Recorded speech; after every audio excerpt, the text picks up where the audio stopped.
কোনো হঠকারিতায় জুলাই অভ্যুত্থানের সাফল্য যাতে ব্যর্থ না হয় সে ব্যাপারে নেতাকর্মীদের সজাগ থাকার আহ্বান জানিয়েছেন বিএনপির ভারপ্রাপ্ত চেয়ারম্যান তারেক রহমান। ছাত্রদলের প্রতিষ্ঠাবার্ষিকীর আলোচনায় তিনি বলেন, দেশের প্রয়োজনে নতুন দল তৈরি করা নিয়ে বিচলিত হওয়ার কিছু নেই।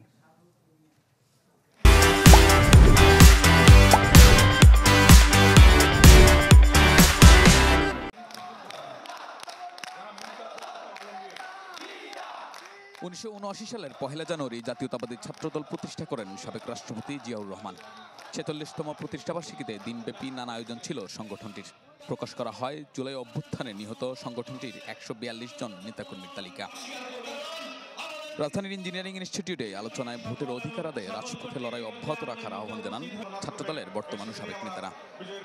নতুন করে ষড়যন্ত্র করে দেশকে অস্থিতিশীল করতে চায়, তাই আমি আপনাদের কাছে উদাত্ত আহ্বান জানাবো, আপনারা নতুন ভাবে চিন্তা করুন। আপনাদের মধ্যে সমুদ্রের উদয় হওয়া দরকার।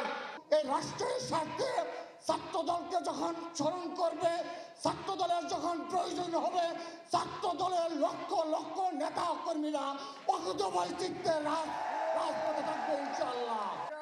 দীর্ঘ 1 দশক পর ছাত্রদলের প্রতিষ্ঠাবার্ষিকীর প্রকাশ্য কর্মসূচিতে অংশ নেন বিএনপির ভারপ্রাপ্ত চেয়ারম্যান তারেক রহমান। জানান, রাষ্ট্রের প্রয়োজনে যে কোনো সিদ্ধান্তকে স্বাগত জানায় বিএনপি। রাষ্ট্র রাজনীতির প্রয়োজনে বিএনপি সকল গণতান্ত্রিক উদ্যোগকে স্বাগত জানায়। যারা জনগণের আদালতের রায় মুখোমুখি হতে ভয় পায় কিংবা যাদের ভিন্ন কোনো উদ্দেশ্য রয়েছে, তারাই নির্বাচন অনুষ্ঠান নিয়ে নানা রকম বিভ্রান্তি সৃষ্টি করে। কোনো হঠকারিতার কারণে গণ অভ্যুত্থানের সাফল্য যাতে ব্যর্থ না হয় সেদিকে সজাগ থাকতে নেতাকর্মীদের আহ্বান জানান বিএনপির ভারপ্রাপ্ত চেয়ারম্যান। কোনো হঠকারী সিদ্ধান্তের কারণে যাতে গণ অভ্যুত্থানের আকাঙ্ক্ষা বিনষ্ট হবার পরিস্থিতি সৃষ্টি না হয়, এই ব্যাপারে ছাত্রদলের প্রতিটি নেতাকর্মীকে সতর্ক এবং সজাগ থাকতে হবে। আর দেশপ্রেমিক নেতাদের দূরে সরিয়ে রাখতে নানা ষড়যন্ত্র চলছে বলেও অভিযোগ করেন দলটির মহাসচিব। যারা বাংলাদেশে বিশ্বাসী, যারা জোর গলায় বলতে পারে সবার আগে বাংলাদেশ, সেই দলকে, সেই নেতাকে আজকে তারা দূরে সরিয়ে রাখতে চাচ্ছে।